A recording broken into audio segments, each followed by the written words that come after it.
All right, I'm going to try something different today. And I don't know how long I'll be doing it for because it really depends entirely on how long it takes me to read this book. But I'm going to do sort of a Rudie Librarian book club here. And my plan is to talk about this book right here, In Defense of Ska by Carnes. Now, I got this book in the mail yesterday. I pre-ordered it. It came out a few days ago. I'm super, super excited about this book, y'all. And I started reading it. I'm not very far in because, I go to bed early. I'm tired. I'm a teacher. But I've started reading it, and I really love a lot of what this book has to say so far. And so I thought maybe once a week, and I don't think it'll take me many weeks to do it. So maybe it'll be this week and next week, and then we'll be done.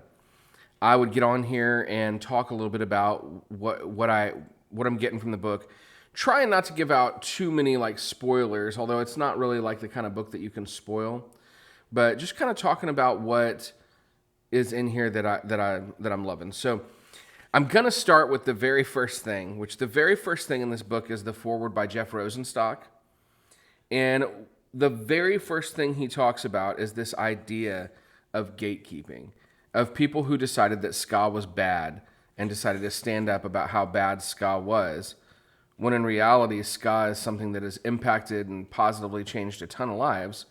Ska is this really diverse music, and ska is something that brings fun into people's lives. He talks about, so the foreword's by Jeff Rosenstock, I think I mentioned, but he talks about his own experience, the music that he came to love, how he came to love it, the bands that he was listening to.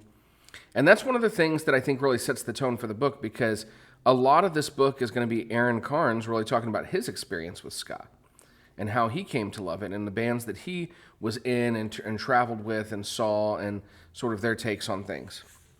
The next thing he does is kind of go on.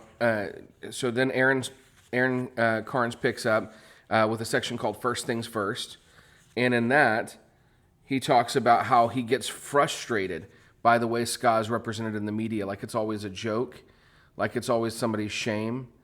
And he wonders how some styles of music have garnered more respect than ska when they're violent or just not really showcasing talent. And ska showcases a lot of talent and is a very positive influence.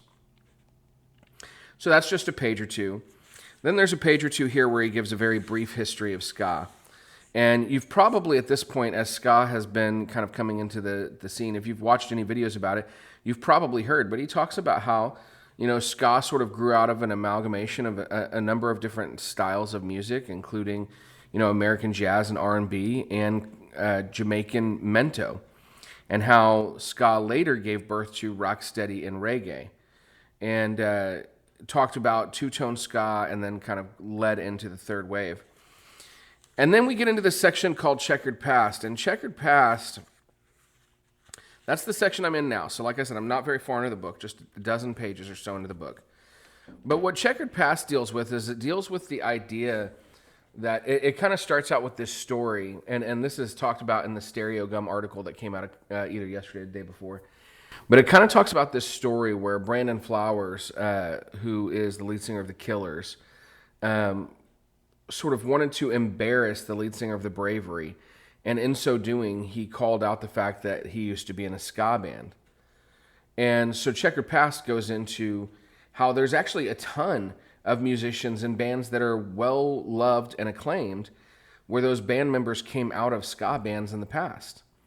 And so it kind of just showcases the diversity of ska musicians, that they kind of have these diverse interests and loves.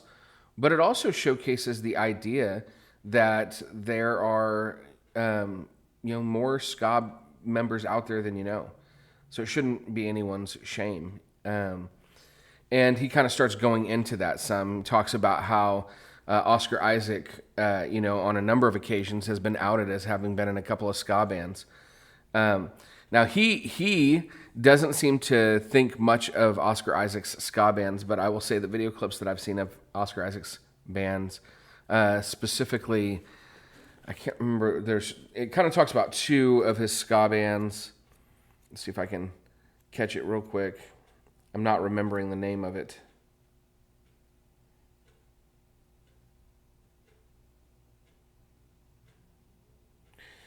Long pause. The Blinking Underdogs. There we go.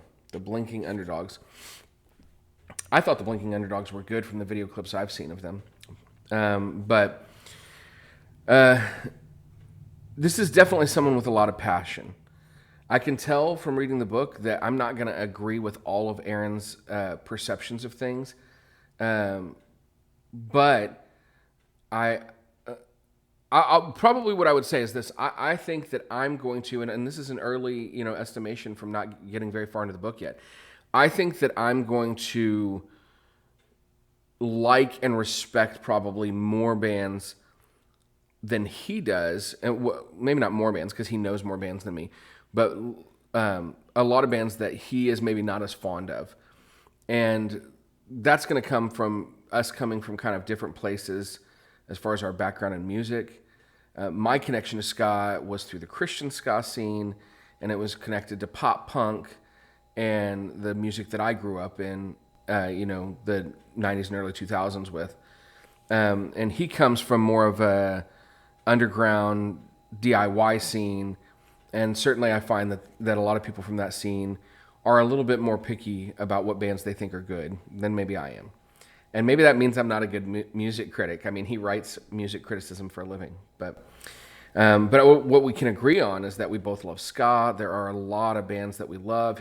I know there's a chapter later in this where he defends Real Big Fish, which I love because Real Big Fish gets a lot of guff in the ska scene for, not taking themselves seriously enough. And I'm excited by it. So I can't wait to keep reading. I hope you'll come back for like the Rudie Librarian book club. And we'll see if this goes more than 2 weeks because I may finish the whole book before next week.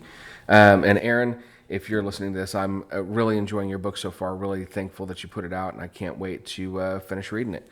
Have a great day, guys. If you haven't got the book, you can go on Amazon.com. You can probably go to Clash Books where the book was published and pick it up.